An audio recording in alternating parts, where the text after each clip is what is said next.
Hi guys, this is Neil and welcome back to my channel. So ito ang chapter 5 ng Mastering Online Study Techniques focusing on avoiding multitasking.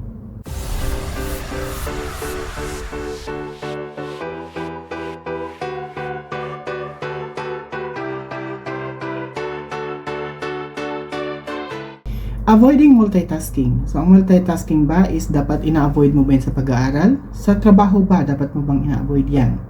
So yan, i-discuss natin sa vlog na ito. Pero ano nga ba ang 5 most important thing to consider sa chapter na ito? So ito yon. Una, understand that multitasking reduces efficiency and retention. Yes, kasi kung mas marami kang ginagawa, nag-multitask ka habang nag-aaral, doon sa skimming process kasi. For example, ito ini-skim mo, tapos nagagawa ka na ibang skimming. Ang skimming kasi is ano yung kinukuha mo dun sa essence ng learning, yung pinaka-main lang niya. Kapag ginawa mo yun at the same time sa iba-ibang subjects, mas may tendency na hindi mo maalala yung ibang lessons. Yun ang important sa factor na yan. Ang switching between tasks, for example, nag-switch ka ng math today and science tomorrow and Filipino the next day, hindi siya nakakatulong sa online study kasi dapat pag sinabi mong math at matatapos mo yun within 2 weeks, i-focus mo lang na matapos yan. Kasi mas may chance na mas maaalala mo yung mga lessons mo and mas may chance na magsasucceed ka doon sa pagpasa mo doon sa certain subject or certain enrollment. Ang multitasking kasi, ginagamit talaga yan sa trabaho. Sa trabaho lang siya kasi ang trabaho kasi is not skimming. It's more about completion. So, hindi mo siya ginagawang test. Kasi ang trabaho is something about kailangan mo matapos yung task at a certain time limit. Hindi mo siya tinatrabaho araw-araw kasi ang trabaho is iba-iba ang ginagawa mo. Kaya kailangan mas magaling ka mag-multitask sa trabaho, much better. Pero sa pag-aaral ng online, much focus ka sa isang task, much efficient yan. Pangalawang consideration, planned focus study sessions with clear objectives.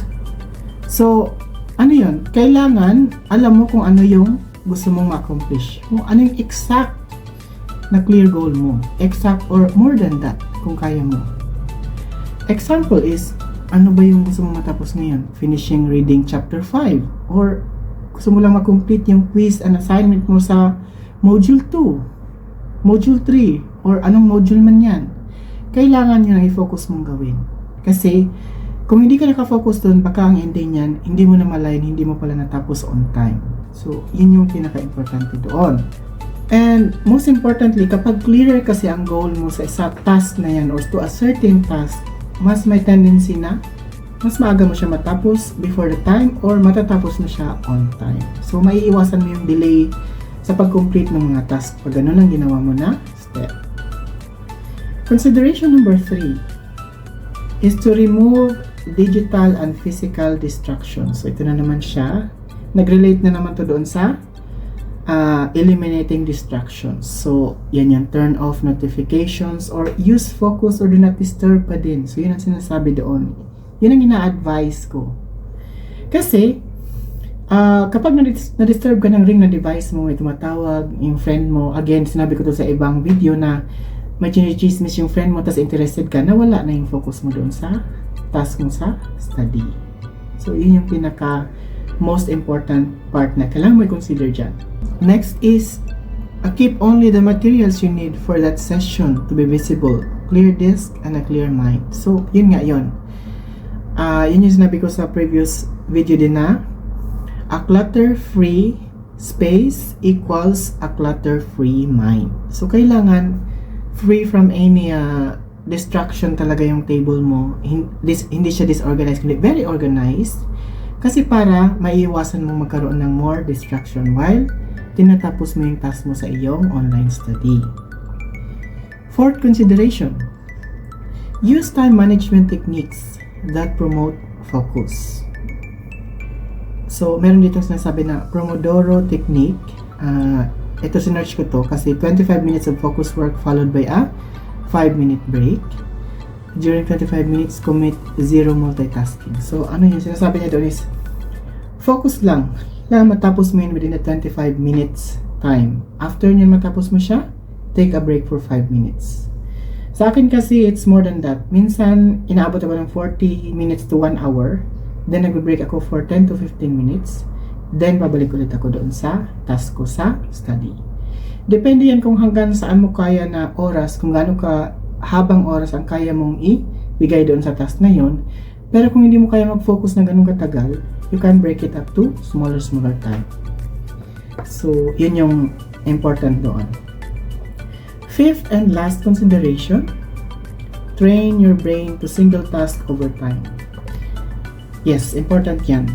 So, as mentioned many times na to sa aking vlogs about education or online education, kailangan focus ka lang sa single task, single direction. Pag sinabi mong math ang tatapusin ko within the next 2 weeks, mula dun sa working time na to hanggang pababa dyan, dapat math lang yan. Hindi ka pwedeng nag-math ka ngayon, nag-science ka bukas, kasi kailangan mong mag-focus para much more efficient at much more progressive ang iyong pag-complete ng mga requirements para matapos ang online study.